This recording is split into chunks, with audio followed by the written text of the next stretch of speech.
வணக்கம் மாணவர்களே. இந்த வீடியோவில் 10ஆம் வகுப்பு கணிதம் அலகு 3 இயற்கணிதம் இதில் பயிற்சி 3இல் 4ல் முதல் கணக்கு பார்க்க போகிறோம். என்ன கொடுத்துருக்காங்க பாருங்க. பின்வரும் விகிதமுறு கோவைகளை எளிய வடிவில் சுருக்குக. இங்கே ஒரு 4 விகிதமுறு கோவைகள் இருக்கு. இதை நம்ம எளிய வடிவில் சுருக்கணும். என்ன செய்யணும் அப்படின்னா, முதல்ல தொகுதியும் பகுதியும் காரணிப்படுத்தணும். காரணிப்படுத்தினதுக்கு பிறகு பொதுவாக இருக்கிறது கேன்சல் ஆயிரும். மிச்சம் என்ன இருக்கோ அதுதான் என்னது? சுருங்கிய வடிவம், எளிய வடிவம். சரியா? இப்போ நம்ம முதல் இது ஆரம்பிக்க போகிறோம். முதல் இது என்ன கொடுத்துருக்காங்க பாருங்க. X square minus 1 by x square plus x equal to, இது ஒரு சின்ன மாற்றம் செய்ய போகிறோம். என்னென்னா, எக்ஸ் ஸ்கொயர் அப்படி இருக்கட்டும், மைனஸ் இந்த 1 ஸ்கொயர்னு எழுதலாம். 1 ஸ்கொயர் என்ன அர்த்தம்? 1 2 தடவை எழுதி போயிருக்கோம். 1 பெருக்கல் 1 தான் வரும். அப்போ 1 நம்ம எப்படி எழுதலாம்? 1 ஸ்கொயர்னு எழுதலாம். இப்போ பாருங்க, இதிலிருந்து நம்ம எதை பொதுவாக எடுக்கலான்னு பார்க்கணும். இங்கே எக்ஸ் ஸ்கொயருக்கு இங்கே எக்ஸ் இருக்கு. அப்போ இந்த ரெண்டு உறுப்புக்கும் பொதுவாக நம்ம எக்ஸை வெளியே எடுத்துடலாம். இங்கே எக்ஸ் ஸ்கொயர்னா எக்ஸ் பெருக்கல் எக்ஸ்னு அர்த்தம். ஒரு எக்ஸ் வெளியே வந்துருச்சு, ஒரு எக்ஸ் உள்ளே இருக்கும். ப்ளஸ் இதிலிருந்து இந்த எக்ஸை நம்ம வெளியே எடுத்துட்டோம். அப்போ அந்த இடத்துல எதுவுமே இல்லை, 1 இருக்குதா அர்த்தம். சந்தேகம்னா இது உள்ளே பெருக்கி பாருங்க. எக்ஸ் பேர்னா எக்ஸ் ஸ்கொயர், 1 எக்ஸ் பேர்னா எக்ஸ். கரெக்டாக வந்துருச்சா? ஈக்குவல் டு, இப்போ பாருங்க, இந்த இடத்துல ஒரு ஃபார்முலா என்னென்னா, a square minus b square equal to a plus b into a minus b. இந்த ஃபார்முலா பயன்படுத்த போகிறோம். பாருங்கள், ஏக்கு பதிலாக எக்ஸு, பிக்கு பதிலாக 1. அப்போ ஏ ப்ளஸ் பி, ஏக்கு பதிலாக எக்ஸு ப்ளஸ் பிக்கு பதிலாக 1 இன்ட்டு ஏ மைனஸ் பி, ஏக்கு பதிலாக எக்ஸு, ஃபார்முலா இருக்க மைனஸு, பிக்கு பதிலாக 1 பை இந்த பகுதியில் இருக்க எக்ஸ் இன்ட்டு எக்ஸ் ப்ளஸ் 1 அப்படியே வந்துடும். இப்போ நமக்கு எது கேன்சல் ஆகும் பாருங்க. X plus 1 x plus 1 cancel ஆயிரும். மிச்சம் என்ன இருக்கு? X minus 1 by x. இங்கே எக்ஸ் மைனஸ் 1 இருக்கு, எக்ஸ் இருக்கு. இதான் என்னது? சுருங்கிய வடிவம், எளிய வடிவம். சரியா? அப்படியே ரெண்டாவது என்னன்னு பார்த்துருவோமா பாருங்க. ரெண்டாவது இது முதல்ல கொடுத்துருந்த எடுத்து எழுதுவோம். என்ன கொடுத்துருக்காங்க? X square minus 11 x plus 18 by x square minus 4 x plus 4 equal to, இப்போ என்ன செய்ய போகிறோம் அப்படின்னா, காரணிப்படுத்த போகிறோம். எல்லாமே இருபடி கோவையாக இருக்குது பாருங்கள். இந்த மாதிரி ஐ மாதிரி போட்டு நம்ம காரணிப்படுத்தணும். இங்கே எக்ஸ் ஸ்கொயரோட கெழு 1, மாறிலி உறுப்பு 18, ரெண்டையும் பெருக்குனா 18. இங்கே என்ன இருக்குது பாருங்கள், எக்ஸோட கெழு மைனஸ் 11. அப்போது நம்ம என்ன செய்யணும்? 2 நம்பரை பெருக்கும்போது 18 வரணும், கூட்டினாலோ கழிச்சாலோ 11 வரணும். எந்த நம்பர்? 2 9 18. கரெக்டாக இருக்குமா பாருங்கள். 2 9 18. நமக்கு மைனஸ் 11 வேணும் இல்லையா? அப்போ இங்கே நடுவில் மைனஸ் இருக்குது. நடு உறுப்பு மைனஸ் இருந்தால் 2 காரணியுமே மைனஸ் போட்டுங்க. இப்போ பாருங்கள், மைனஸ் பார்த்தீங்கன்னா ப்ளஸ்ஸு 2 9 12 ஒரே குறி. கூட்டுவோன்னா என்ன வரும்? 11. மைனஸ் இருக்கிறதா மைனஸ் 11 பை என்ன செய்யணும்னா, இந்த அடுக்கு 2 ஸ்கொயர் உறுப்பு இருக்கு இல்லையா? ஸ்கொயரை விட்டுட்டு அடிமானத்தை மட்டும் எழுதணும். என்ன இருக்குது? X x. இதை எப்படி இங்கே எழுத போகிறோம் பாருங்கள். X minus 2 X minus 2 into x minus 9 காரணிப்படுத்தியாச்சு. இதை காரணிப்படுத்தி இதுதான் கிடைக்கும். இப்போ பகுதியில் இருக்கிறத நம்ம காரணிப்படுத்துவோமா பாருங்கள். எக்ஸ் ஸ்கொயரோட கெழு 1 பெருக்கல் மாறிலி உறுப்பு 4, ஒரு 4 எக்ஸோட கெழு மைனஸ் 4. இங்கே என்ன செய்யணும்னா, எக்ஸ் ஸ்கொயர் கெழுவையே மாறிலியும் பெருக்குனா 4, எக்ஸோட கெழு மைனஸ் 4. இந்த 2 நம்பரை பெருக்கும்போது 4 வரணும், கூட்டினா மைனஸ் 4 வரணும். எந்த நம்பர்? 2 2 4. 2 2 4 நமக்கு மைனஸ் வேணும். அப்போ 2 காரணிக்குமே மைனஸ். இந்த நடு உறுப்பில் மைனஸ் செஞ்சால் 2 காரணியுமே மைனஸ். பாருங்க, மைனஸ் பண்ண ப்ளஸ் 2 2 4. இப்போ பாருங்க, -2 ஒரே குறி. கூட்டினா 4, கூட்டி அதே குறியை போடணும். அதனால -4. சரியா? இப்போ இந்த எக்ஸ் ஸ்கொயர் உறுப்பில் அடுக்க விட்டுட்டு அடிமானத்தை எழுதணும். எக்ஸு எக்ஸு எழுதிட்டோமா? இப்போ இதை காரணிப்படுத்த என்ன வரும் பாருங்க. X minus 2 into x minus 2. எப்படி எழுதியிருக்கேன்? X minus 2 into x minus 2. சரியா? இப்போ எது கேன்சல் ஆகும்? இந்த பொதுவான காரணி எக்ஸ் மைனஸ் 2 கேன்சல் ஆயிரும். மிச்சம் என்ன இருக்குது பாருங்கள். X minus 9 by x minus 2. இதான் என்னது? பொதுவான வடிவம். அடுத்தது மூணாவது பார்க்கலாமா பாருங்க.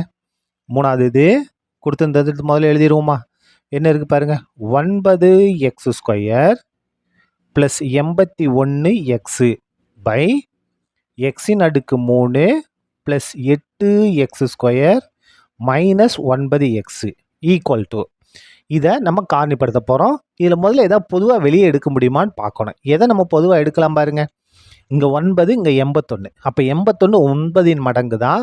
அப்போ 9 நம்ம பொதுவாக எடுத்துடலாம். இங்கே எக்ஸ் ஸ்கொயருக்கு இங்கே எக்ஸ் இருக்குது. அப்போ என்ன செஞ்சிடலாம்? எக்ஸை நம்ம பொதுவாக எடுத்துடலாம். இப்போ பாருங்கள் 9 பொதுவாக எடுத்துட்டோம். இங்கே எக்ஸ் ஸ்கொயர் எக்ஸ் பெருக்கல் எக்ஸ்னு அர்த்தம். ஒரு எக்ஸை வெளியே எடுத்துட்டோம், ஒரு எக்ஸ் உள்ளே இருக்கும். ப்ளஸ் இந்த 81 நம்ம எப்படி எழுதலாம்னா 9 பெருக்கல் 9 எழுதலாம். ஒரு 9 வெளியே எடுத்துட்டோம், ஒரு 9 உள்ளே இருக்கும். இந்த எக்ஸை வெளியே எடுத்தாச்சு. இதான் என்னது? நம்ம பொதுவாக எடுத்து காரணிப்படுது. உங்களுக்கு சந்தேகம் இருந்தால் உள்ளே பெருகி பாருங்கள். 9ஐயும் 9 9 எக்ஸ் எக்ஸ் அப்படின்னா எக்ஸ் ஸ்கொயர். அதுக்கடுத்து பாருங்கள் 9 9 81 எக்ஸ் கரெக்டாக வந்துருச்சா? அப்போ நம்ம காரணிப்படுத்தியது கரெக்டு. இப்போ இதிலேருந்து எதை பொதுவாக எடுக்கலாம் பாருங்கள். எல்லாத்துலேயும் பாருங்கள் எக்ஸ் எக்ஸ் இருக்கா? அப்போ எக்ஸை நம்ம பொதுவாக எடுத்துருவோம். இங்கே எக்ஸின் அடுக்கு 3 எக்ஸை பொதுவாக எடுத்தோம்னா இந்த அடுக்கில் 1 குறைஞ்சி எக்ஸ் ஸ்கொயர் வரும். ப்ளஸ் இங்கே எக்ஸ் ஸ்கொயர் இருக்குது. எக்ஸை பொதுவாக எடுத்துட்டோம்னா இந்த அடுக்கு 2 இருக்குது, அதில் 1 குறைஞ்சி 1 வரும். சரியா? இங்கே எக்ஸின் அடுக்கு 1ன்னு அர்த்தம். மைனஸ் இந்த எக்ஸை வெளியே எடுத்துட்டோம், இந்த இடத்துல 9 மட்டும் இருக்கும். சந்தேகம்னா பெருக்கி பாருங்கள். எக்ஸ் எக்ஸ் ஸ்கொயர் பண்ணால் எக்ஸின் அடுக்கு 3 8 அப்படியே வந்துடும். எக்ஸ் ஸ்கொயரை எக்ஸையும் பெருக்குன்னா எக்ஸையும் பெருக்குன்னா எக்ஸ் ஸ்கொயர். சரியா? அதுக்கடுத்து எக்ஸையும் -9 மைனஸ் 9 எக்ஸு. இப்போ நமக்கு தொகுதியில் பிரச்சனை இல்லை, அப்படியே வந்துடும் பாருங்கள். என்ன இருக்குது? 9 x into x plus 9 by x into இதை தான் நம்ம காரணிப்படுத்த போகிறோம். காரணிப்படுத்துவோமா? பாருங்கள். எக்ஸ் ஸ்கொயரோட கெழு 1, மாறிலி உறுப்பு -9. அப்போ பெருக்கும்போது -9 வரணும். எக்ஸோட கெழு 8.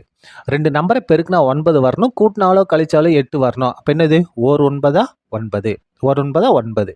இங்கே எங்கே மைனஸ்? ஓரத்தில் மைனஸ், கடைசி உறுப்பு மைனஸ் இருந்தால் சின்ன காரணி சிறிய எண்ணுக்கு மைனஸை கொடுத்துருங்க. அப்படின்னா நமக்கு என்ன வரும்? இங்கே 8 வரும். 9ல் 1 கழிச்சா 8. நீங்கள் ஒருவேளை 9க்கு மைனஸை போட்டிங்கன்னா நமக்கு -8 வந்துடும். கவனமாக இருக்கணும். சரியா? பை இப்போ பாருங்கள், இந்த எக்ஸ் ஸ்கொயர் உறுப்பில் அடுக்க விட்டுட்டு அடிமானம் எக்ஸு எக்ஸு. இதை எப்படி எழுத போகிறோம் பாருங்கள். எக்ஸ் மைனஸ் 1 எக்ஸ் மைனஸ் 1 இதை எப்படி எழுத போகிறோம்? X plus 9 X minus 1 x plus 9. இப்போ பாருங்கள் எது கேன்சல் ஆகும்? எக்ஸும் கேன்சல். அதுக்கு அடுத்தது X plus 9 X plus 9 cancel. மிச்சம் என்ன இருக்குது? 9. தொகுதியில் 9 மட்டும் இருக்குது, பகுதியில் எக்ஸ் மைனஸ் 1 இருக்குது. இதான் என்னது? நமக்கு தேவையான 3வது இருக்கு இல்லையா? இதனுடைய சுருங்கிய வடிவம், எளிய வடிவம். அதுக்கு அடுத்தது நம்ம 4வது பார்க்க போகிறோம். 4வது பார்க்கலாமா? பாருங்கள், இங்கே இருக்குது பாருங்கள். 4வது இது ஸ்டார்ட் பண்ணுவோமா? பி ஸ்கொயர் -3p -40 இதை நம்ம காரணிப்படுத்த போகிறோம். இந்த இடத்துல போட்டு காரணிப்படுத்துவோமா? பாருங்கள், இந்த இடத்துல பி ஸ்கொயரோட கெழு 1 பெருக்கல் மாறிலி உறுப்பு -40 ஈக்குவல் டு என்ன வரும்? -40. இந்த இடத்துல பியோட கெழு -3. எதை பெருக்கி எழுதணும்? பி ஸ்கொயரோட கெழுவே மாறிலியும் பெருக்குனா -40, பியோட கெழு -3. 2 நம்பரை பெருக்கும்போது -40 வரணும், கூட்டினாலோ கழிச்சாலோ -3 வரணும். எந்த நம்பர்? 8 5 40, அப்படி இல்லைனா 8 40. இப்போது மைனஸ் எங்கே இருக்குது பாருங்கள்? 2 உறுப்பு மைனஸ் இருக்குது. அப்படி இருந்துச்சுன்னா பெரிய நம்பருக்கு நம்ம மைனஸ் கொடுக்கணும், அப்போ தான் கரெக்டாக வரும். 2 உறுப்பு மைனஸ் இருக்குது, அப்போ பெரிய காரணிக்கு மைனஸை போட்டிருங்க. இப்போ பாருங்கள், ப்ளஸ்ஸே மைனஸ் பண்ணால் மைனஸு 8 40. இப்போ பாருங்கள், இது 2 வேறு வேறு குறி. அப்போது 8ல் 5 கழிச்சா 3, பெரிய நம்பருக்குங்களா மைனஸ் -3. சரியா? பை இங்கே என்ன இருக்குது? ஸ்கொயர் இருக்குல்லையே, அந்த ஸ்கொயர் குரூப்பில் ஸ்கொயரை விட்டுறணும். ஸ்கொயரை விட்டுட்டு அடிமானத்தை மட்டும் எழுதணும். P p. அப்போ இதை காரணிப்படுத்தினா என்ன வருது? P plus 5 into p minus 8. சரியா? பை இப்போது இதை நம்ம நேரடியாக காரணிப்படுத்த முடியாது. இதில் எதை பொதுவாக எடுக்கலாம் பாருங்கள். இங்கே 2 இருக்குது, இங்கே 24 இருக்குது, இங்கே 64, எல்லாமே 2 மடங்கு தான். அப்போ 2 நம்ம பொதுவாக எடுக்கலாம். அது மட்டும் இல்லாமல் இங்கே பி அடுக்கு 3, இங்கே பி ஸ்கொயர், இங்கே பி, இந்த பியவும் நம்ம பொதுவாக எடுத்துடலாம். இப்போ பாருங்கள், 2 வெளியே எடுத்துட்டோம், பி அடுக்கு 3 இருக்குது, நம்ம ஒரு பியை வெளியே எடுத்துட்டோம். அப்போ இந்த அடுக்கு 3 இருக்குது, அதில் 1 குறைஞ்சி அடுக்கு 2 மட்டும் உள்ளே இருக்கும். மைனஸ் இங்கே 24 இருக்குது, நம்ம 2 வெளியே எடுத்துட்டோம். அப்போ 12 2 24, அப்போ உள்ள என்ன இருக்கும்? 12 இருக்கும். இங்கே பி ஸ்கொயர், ஒரு பி வெளியே வந்துருச்சு, ஒரு பி உள்ளே இருக்கும். ப்ளஸ் இங்கே 64 இருக்குது, நம்ம எதை எடுத்துருக்கோம்? 2 பொதுவாக எடுத்துருக்கோம். அப்போ 32 2 64, இந்த பியை வெளியே எடுத்துட்டோம். இப்போ உங்களுக்கு சந்தேகமாக இருந்தால் நீங்கள் என்ன செய்யுங்க? பெருக்கி பாருங்கள். எதை பெருகி பார்க்கணும்? இதை பெருங்க 2 அப்படியே வந்துடும். பியும் பி ஸ்கொயரும் பெருக்குனா பின்னு அடுக்கு 3. அதுக்கடுத்து பாருங்க ப்ளஸ்ஸே மைனஸும் பெருங்க மைனஸு 2 12 24 பியும் பெருக்குனா பி ஸ்கொயர் ப்ளஸ் 2 32 64 இந்த பி அப்படியே வந்துடும். சரியா? இப்போ பாருங்க ஈக்குவல் டு தொகுதி நமக்கு பிரச்சனை இல்லை. P plus 5 into p minus 8 by இப்போ பாருங்க இந்த 2p அப்படியே இருக்கட்டும். இப்போ இதை நம்ம காரணிப்படுத்த போகிறோம். காரணிப்படுத்துவோமா? பாருங்க பி ஸ்கொயரோட கெழு 1 மாறில் உறுப்பு 32 அப்போ ஈக்குவல் டு 32. அதுக்கு அடுத்தது பியோட கெழு பாருங்க -12 2 எண்களை பெருக்கினா 32 வரணும். கூட்டினாலோ கழிச்சாலோ -12 வரும். எந்த நம்பர்? 4 8 32. பாருங்க நடு உறுப்பு மட்டும் மைனஸ் இருக்குது. அப்போ 2 காரணியுமே மைனஸ் ஆயிரும். 2 காரணியுமே மைனஸ். அப்போ தான் நம்ம கரெக்டாக இருக்கும். பாருங்கள் மைனஸ் மைனஸ் ப்ளஸ்ஸு 4 8 32.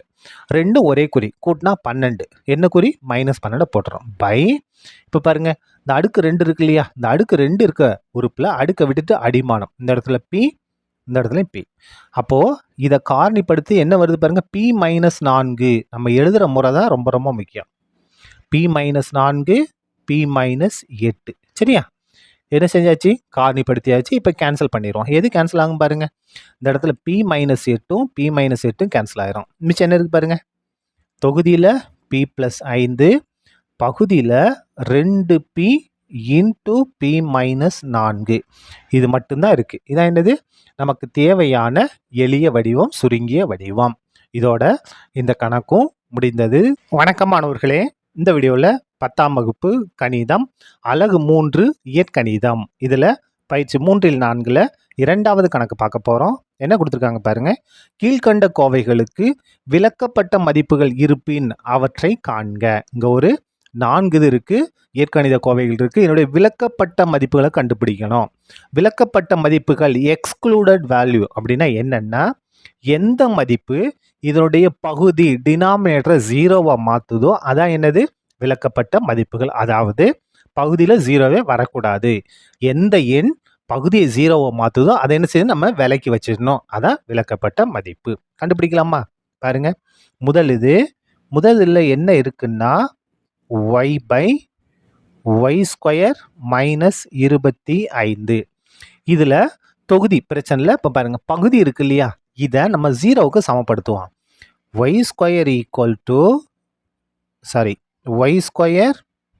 -25 = 0 என்க. இப்போ என்ன? ஒய்யோட மதிப்பை கண்டுபிடிங்க.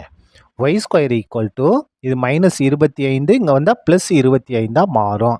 இப்போ பாருங்கள் y = இங்கே அடுக்கு 2 இருக்கா? இந்த அடுக்கு 2 நீக்கிறோம் அப்படின்னா இங்கே +or- √ வரும். இந்த 25 அப்படியே வரும். அடுக்கு 2 நீக்கினா அங்கே என்ன வரணும்? +or- வரணும். இப்போ பாருங்கள் y = +or- 25க்கு எடுத்தோம்னா 5. அப்போது ஒய்யோட மதிப்பு என்ன அப்படின்னா +5 -5. அப்போ இந்த இதில் ஒய்க்கு பதிலாக நம்ம +5 கொடுத்தாலும் சரி -5 கொடுத்தாலும் சரி பகுதியில் என்ன வரும்? 0 வரும். பாருங்கள் 5 கொடுங்க. 5 ஸ்கொயர் பண்ணால் 5 25. 25 -20 0 ஆயிரும். -5 கொடுங்க. -5 ஸ்கொயர் பண்ணால் +25. 25 -20 0 ஆயிரும். அப்போ இங்கே என்ன எழுதலாம் பாருங்கள்? y = +5 மற்றும் -5 எனும்போது கோவையை வரையறுக்க இயலாது.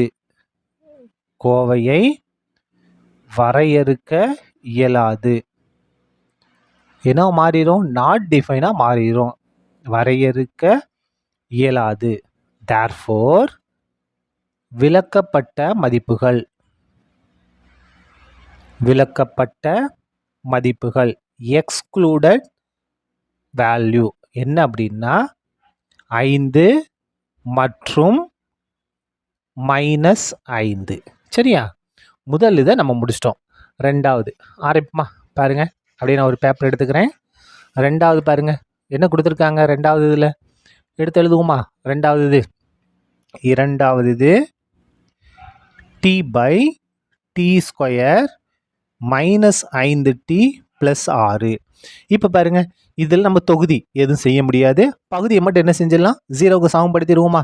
இப்போ பாருங்க t square minus 5t plus 6 equal to 0 எண்க நம்மளா எடுத்திருக்கோம் சரியா, அதனால் எண்கன்னு எழுதிங்க. இப்போ இந்த இடத்துல இதை நம்ம காரணிப்படுத்த போகிறோம். பாருங்க ஐ மாதிரி போட்டு காரணிப்படுத்துவோமா, டி ஸ்கொயரோட கெழு 1, மாறிலி உறுப்பு 6, அப்போ பெருக்குனா ஓர் 6, டீயோட கெழு -5. ரெண்டு நம்பரை பெருக்கும் போது 6 வரணும், கூட்டினாலும் கழிச்சாலும் 5 வரணும். எந்த நம்பர்? 2 3 6. பாருங்க நடு உறுப்பு மைனஸ், அப்போ ரெண்டு காரணியுமே மைனஸ், மைனஸ் மைனஸ் ப்ளஸ் 2 3 6, ரெண்டும் ஒரே குறி கூட்டுவோம். 2 3 கூட்டினா 5, என்னது மைனஸுங்க -5 கரெக்டாக வந்துருச்சா. பை என்ன இருக்கு, இந்த ஸ்கொயர் அடுக்கு 2 இருக்கு இல்லையா, அடுக்கு 2 விட்டுட்டு அடிமானத்தை மட்டும் எழுதணும், டி டி. அப்போ இந்த இடத்துல t -2 into t -3, t -2 into t -3 equal to 0. இப்போ இந்த இடத்துல ரெண்டை பிரிச்சிருவோமா, t -2 equal to 0, t -3 equal to 0. இந்த இடத்துல டீயோட மதிப்பு பாருங்க -2, வலதுமா கொண்டு வந்தால் +2. அதுக்கு அடுத்து பாருங்க இங்கே -2 -3 இங்கே வந்தால் +3. டீயோட மதிப்பை கண்டுபிடிச்சிட்டோம். இப்போது இந்த டீயோட மதிப்பை இங்கே பிரதியிட்டோம்னா பகுதியில் 0 வந்துடும். அதாவது இந்த இடத்துல பாருங்கள் 2 பிரதியிட்டோம்னா என்ன ஆகும், 2 ஸ்கொயர் பண்ணால் 4 மைனஸ் இந்த இடத்துல செய்வோம் டீக்கு பதிலாக 2, அப்போ 2 10, இந்த 6 அப்படியே வந்துடும். பாருங்கள் 6 என்ன கூட்டினா 10, 10 மைனஸ் 0 வந்துடும். அப்போ பாருங்கள் என்ன எழுதிக்கலாம், தேர்ஃபோர் டி ஈக்குவல் டு 2 மற்றும் 3 எனும்போது கோவையை என்ன செய்ய முடியாது, வரையறுக்க இயலாது. கோவையை வரையறுக்க இயலாது. இங்கே கோவை அப்படின்னா இயற்கணித கோவைன்னு அர்த்தம் சரியா, வரையறுக்க இயலாது. தேர்ஃபோர் விலக்கப்பட்ட மதிப்புகள், எக்ஸ்க்ளூடட் வேல்யூ, விலக்கப்பட்ட மதிப்புகள், என்ன விலக்கப்பட்ட மதிப்புகள், ஈக்குவல் டு 2 மற்றும் 3 சரியா, 2, 3. ரெண்டாவது நம்ம முடிச்சிட்டோம். அப்படியே மூணாவது ஆரம்பமாக பாருங்க, மூணாவது இதில் என்ன இருக்குது அப்படின்னா பாருங்கள் இங்கே ஆரம்பிக்கிறேன். மூணாவது இது x square plus 6x plus 8 by x square plus x -1 equal to இந்த இடத்துல இந்த இடத்துல -2 சரியா, இந்த இடத்துல -2. இப்போ இதை நம்ம காரணிப்படுத்த போகிறோம். எதை, தொகுதியும் பகுதியும் தனித்தனியாக காரணிப்படுத்த போகிறோம். காரணிப்படுத்துவோமா, இந்த இடத்துல பாருங்கள் முதல்ல எக்ஸ் ஸ்கொயரோட கெழு 1, மாறிலி உறுப்பு 8, அப்போ 1 பெருக்கல் 8 ஓரட்டா 8, எக்ஸோட கெழு 6, ரெண்டு நம்பரை பெருக்கும்போது என்ன வரணும், 8 வரணும், கூட்டினா 6 வரும். எந்த நம்பர், 2 4 8, 2 4 பெருக்கினா 8, 2 4 கூட 6 கரெக்டாக வந்துருச்சா. பை இந்த எக்ஸ் ஸ்கொயர் உறுப்பில் அடுக்க விட்டு அடிமானத்தை எழுதணும், எக்ஸு எக்ஸ். அப்போ இதை எப்படி எழுதலாம் பாருங்க, x plus 2 into x plus 4 by இது என்ன செய்ய போகிறோம் அப்படின்னா எளிய வடிவில் சுருக்குனதுக்கு பிறகு தான் நம்ம என்ன கண்டுபிடிக்க முடியும், விலக்கப்பட்ட மதிப்புகளை கண்டுபிடிக்க முடியும். இப்போ பாருங்கள் அடுத்து இதை காரணிப்படுத்தலாமா, எக்ஸ் ஸ்கொயரோட கெழு 1, மாறிலி உறுப்பு -2, அப்போ என்ன வரும், -2, 1 -2 பெருக்குனா -2, எக்ஸோட கெழு 1. இப்போ பாருங்க நம்ம ரெண்டு எண்களை பெருக்கும்போது -2 வரணும், கூட்டினாலோ கழிச்சாலோ என்ன வரணும், 1 வரணும். அப்போ எந்த நம்பர், ஓ 2. இப்போ அந்த இடத்துல பாருங்க ஓரத்தில் மைனஸ் இருக்குது, அப்போ சின்ன நம்பருக்கு மைனஸ் கொடுங்க, சின்ன நம்பர் மைனஸ் கொடுத்தா நம்ம +1 வரும், 2 -1 1 கரெக்டாக வந்துருச்சா. பை இந்த இடத்துல பாருங்க எக்ஸ் ஸ்கொயர் ரூப்ல அடுக்க விட்டு அடிமானம் எக்ஸு எக்ஸு. இப்போ இந்த இடத்துல பாருங்க இது எப்படி எழுதலாம், எக்ஸ் -1 இன்ட்டு எக்ஸ் ப்ளஸ் 2 சரியா. இப்போ எது கேன்சல் ஆகும், எக்ஸ் ப்ளஸ் 2 கேன்சல், மிச்சம் என்ன இருக்குது, எக்ஸ் ப்ளஸ் 4 பை எக்ஸ் -1 சுருங்கிய வடிவத்துக்கு மாற்றிட்டோம். இதுக்கு பிறகு தான் நம்ம என்ன செய்ய முடியும்னா விலக்கப்பட்ட மதிப்பை நம்ம கண்டுபிடிக்க முடியும். பாருங்க தேர்ஃபோர் பகுதி இருக்கு இல்லையா, எக்ஸ் -1 அதை 0க்கு சமப்படுத்திங்க, எண்க பகுதியை நம்ம 0க்கு சமப்படுத்தணும். இப்போ பாருங்க எக்ஸ் ஈக்குவல் டு -1 இங்கே வந்து என்ன மாறும், +1 மாறும். அப்போ எக்ஸுக்கு பதிலாக நம்ம 1 கொடுத்தோம்னா 1 -1 பகுதியில் 0 வந்து என்ன ஆயிரும், வரையறுக்க இயலாததாக மாறிவிடும். தேர்ஃபோர் என்ன எழுதிக்கலாம், எக்ஸ் ஈக்குவல் டு 1 எனும் போது எனும்போது கோவையை வரையறுக்க இயலாது. அதாவது இயற்கணித கோவையை என்ன செய்ய முடியாது? கோவையை வரையறுக்க இயலாது. வரையறுக்க இயலாது. அப்போ வரையறுக்க இயலாததுனால இதனுடைய விளக்கப்பட்ட மதிப்பு, therefore விளக்கப்பட்ட மதிப்பு, விளக்கப்பட்ட மதிப்பு எது நமக்கு வந்து விளக்கப்பட்ட மதிப்பு? 1 தான் நமக்கு விளக்கப்பட்ட மதிப்பு. சரியா? 3வது முடிச்சிட்டோம். அடுத்தது 4வது லாஸ்ட் பார்த்துருவோமா? பாருங்க, 4வது இது முதல்ல கொடுத்த இந்த இடத்த எழுதுவோமா? 4வது என்ன கொடுத்துருக்காங்க பாருங்க, இங்கே எழுதுறேன். 4வது இது எக்ஸின் அடுக்கு 3 மைனஸ் 27 பை எக்ஸின் அடுக்கு 3 plus X square minus 6x equal to, முதல்ல இதை என்ன செய்யணும்? எளிய வடிவத்துக்கு மாற்றணும். அதுக்கு பிறகு தான் நம்ம என்ன கண்டுபிடிக்கணும்? விளக்கப்பட்ட மதிப்பை கண்டுபிடிக்கணும். முதல்ல இதை கொஞ்சம் மாற்றி எழுதுவோமா? பாருங்க, எக்ஸின் அடுக்கு 3 மைனஸ் 27 நம்ம எப்படி எழுதலாம்? 3ன் அடுக்கு 3 எழுதலாம். 3 தடவை எழுதி பாருங்க, என்ன வந்துடும் பாருங்க, 1 2 3 பெருங்க, 3 9 9 27. அப்போ 27 3ன் அடுக்கு 3 எழுதலாம் பை, இதுல இருந்து நம்ம எதை பொதுவாக எடுக்கலாம் பாருங்க, எக்ஸை பொதுவாக எடுத்துடலாமா? பாருங்க, எக்ஸை பொதுவாக எடுத்தாச்சு. எக்ஸின் அடுக்கு 3 ஒரு எக்ஸ் வெளியே வந்துடும். அப்போ என்ன செய்யணும்? அந்த அடுக்கு 3 இருக்கா, அதில் 1 குறைஞ்சி அடுக்கு 2ன்னு வரும். ப்ளஸ் எக்ஸ் ஸ்கொயர் இருக்குது. எக்ஸ் ஸ்கொயர்னா எக்ஸ் பெருக்கல் எக்ஸ்னு அர்த்தம். ஒரு எக்ஸ் வெளியே வந்துருச்சு, ஒரு எக்ஸ் உள்ளே இருக்கும். மைனஸ் எக்ஸை வெளியே எடுத்துடும், அந்த இடத்துல 6 மட்டும் இருக்கும். சரியா? ஈக்குவல் டு, இப்போ பாருங்க, இந்த இடத்துல நம்ம ஒரு ஃபார்முலா பயன்படுத்த போகிறோம். ஃபார்முலா என்னென்னா இந்த இடத்துல எழுதுறேன் பாருங்க. இங்கே எழுதுட்டுமா ஃபார்முலாவை? A cube minus b cube equal to a minus b into a square plus ab plus b square. இதான் என்னது? காரணிப்படுத்துறதுக்கான ஃபார்முலா. இந்த ஃபார்முலாவை பயன்படுத்தி தான் இந்த ஸ்டெப் எழுத போகிறோம் பாருங்க. ஏக்கு பதிலாக எக்ஸு, பிக்கு பதிலாக 3. அப்போ பாருங்க, ஏ மைனஸ் பி, ஏக்கு பதிலாக எக்ஸு மைனஸ் பிக்கு பதிலாக 3 இன்ட்டு இந்த இடத்துல பாருங்க, ஏ ஸ்கொயர், ஏக்கு பதிலாக எக்ஸு, எக்ஸை ஸ்கொயர் பண்ணால் எக்ஸ் ஸ்கொயர் ப்ளஸ் ஏபி, ஏக்கு பதிலாக என்ன இருக்குது பாருங்க, ஏக்கு பதிலாக எக்ஸு, பிக்கு பதிலாக 3 பெருக்கினா என்ன வரும்? எக்ஸை 3 பெருக்கினா 3x. அப்போ இந்த இடத்துல என்ன வந்துடும்? 3x ப்ளஸ் பி ஸ்கொயர், பிக்கு பதிலாக என்ன இருக்குது இந்த இடத்துல? 3 இருக்குது. 3 ஸ்கொயர் பண்ண போகிறோம். 3 ஸ்கொயர் பண்ணால் 3 பெருக்கல் 3 9ன்னு வந்துடும் பை, எதை காரணிப்படுத்திட்டோம்? இதை காரணிப்படுத்திட்டோம். எதை பயன்படுத்தி? இந்த ஃபார்முலாவை பயன்படுத்தி. இப்போ பாருங்க, இந்த எக்ஸு அப்படியே வந்துடும். இப்போ இதை காரணிப்படுத்த போகிறோம். எந்த மாதிரி காரணிப்படுத்த போகிறோம்? ஐ மாதிரி போட்டு நம்ம காரணிப்படுத்த போகிறோம். பாருங்க, இந்த இடத்துல எக்ஸ் ஸ்கொயரோட கெழு 1, மாறியில் உறுப்பு -6. அப்போ பெருக்கும்போது நமக்கு என்ன வரணும்? -6 வரணும். அதுக்கு அடுத்தது இங்கே எக்ஸோட கெழு 1 இருக்குது. 2 எண்களை பெருக்கும்போது -6 வரணும். கூட்டினாலோ கழிச்சாலோ 1 வருது. எந்த நம்பர்? 2 3 6. ஓரத்தில் மைனஸுக்கு, அப்போ சின்ன காரணிக்கு மைனஸை கொடுத்துருங்க. பாருங்கள், ப்ளஸ்ஸை மைனஸ் பண்ணுற மைனஸு 2 6. 3ல் 2 கழிச்சோன்னா 1. கரெக்டாக வந்துருச்சா? பை, இந்த இடத்துல பாருங்கள், எக்ஸ் ஸ்கொயருக்கு அடுக்க விட்டுட்டு அடிமானம் எக்ஸு எக்ஸு. இப்போ இதை நம்ம எப்படி எழுதலாம் பாருங்கள். இதை காரணிப்படுத்துகிறோம்னா x minus 2 into x minus x plus 3, x plus 3. இப்போ நம்ம காரணிப்படுத்திட்டோம். இதில் எதுவுமே கேன்சல் ஆகலை. இதில் எதுவுமே கேன்சல் ஆகலை. சரி, ரைட், பிரச்சனை இல்லை, விட்டுருங்க.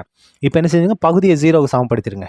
X into x minus 2 into x plus 3 equal to 0. 0க்கு சமப்படுத்திடுமா?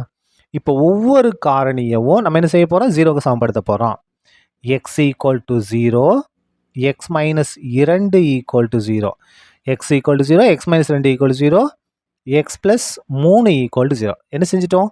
எல்லாத்தையும் 0க்கு சமப்படுத்து. இங்கே எக்ஸோட மதிப்பு 0 தான். இங்கே பாருங்கள், எக்ஸோட மதிப்பு -2, வலது பக்கம் வந்தால் +2 மாறும்.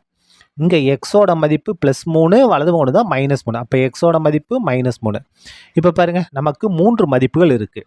எக்ஸோட மதிப்பு 0 இருக்குது, 2 இருக்குது, -3 இருக்குது. அப்போ இதில் கூட இதில் இருந்தால் நம்ம இதை கொண்டு வந்து வச்சுருக்கோம். இதில் எக்ஸுக்கு பதிலாக நம்ம 0 கொடுத்தாலும் சரி, 2 கொடுத்தாலும் சரி, -3 கொடுத்தாலும் சரி, நமக்கு பகுதி என்ன ஆயிரும்? 0 வந்துடும். 0 வந்து வரையறுக்க இயலாததாக மாறிவிடும்.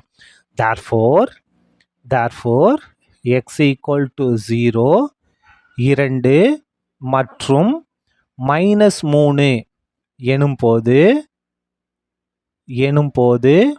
கோவையை வரையறுக்க இயலாது.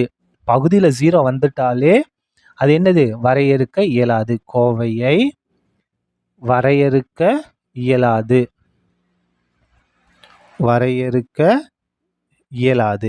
இப்போ வரையறுக்க இயலாது அப்படின்னா எதால் வரையறுக்க இயலாது? 0, 2, -3. அப்போ அதுதான் என்னது? நமக்கு விலக்கப்பட்ட மதிப்புகள். therefore விலக்கப்பட்ட மதிப்புகள்.